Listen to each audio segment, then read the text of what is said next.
अक्षय तृतीया की अनेक व्रत कथाएं प्रचलित हैं। ऐसी ही एक कथा के अनुसार प्राचीन काल में एक धर्मदास नामक वैश्य था। उसकी सदाचार, देव और ब्राह्मणों के प्रति बहुत श्रद्धा थी। इस व्रत के माहात्म्य को सुनने के पश्चात उसने इस पर्व के आने पर गंगा में स्नान करके विधिपूर्वक देवी देवताओं की पूजा की। व्रत के दिन स्वर्ण, वस्त्र तथा दिव्य वस्तुएं ब्राह्मणों को दान में दी। 3. अनेक रोगों से ग्रस्त तथा वृद्ध होने पर भी उसने उपवास करके धर्म कर्म और दान पुण्य किया।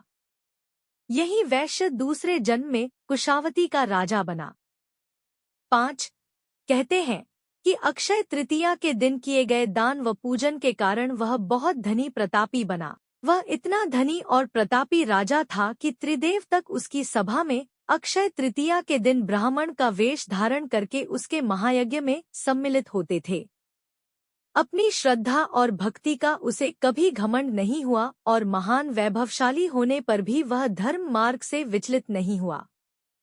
माना जाता है कि यही राजा आगे चलकर राजा चंद्रगुप्त के रूप में जन्मा। 2. 3. स्कंद पुराण और भविष्य पुराण में उल्लेख है कि वैशाख शुक्ल पक्ष की तृतीया को रेणुका के गर्भ से भगवान विष्णु ने परशुराम रूप में जन्म लिया। कोंकण और चिपलून के परशुराम मंदिरों में इस तिथि को परशुराम जयंती बड़ी धूमधाम से मनाई जाती है। दक्षिण भारत में परशुराम जयंती को विशेष महत्व दिया जाता है। परशुराम जयंती होने के कारण इस तिथि में भगवान परशुराम के आविर्भाव की कथा भी सुनी जाती है। इस दिन परशुराम जी की पूजा करके उन्हें अर्घ्य देने का बड़ा माहात्म्य माना गया है। सौभाग्यवती स्त्रियां और कुंवारी कन्याएं इस दिन गौरी पूजा करके मिठाई, फल और भीगे हुए चने बांटती हैं।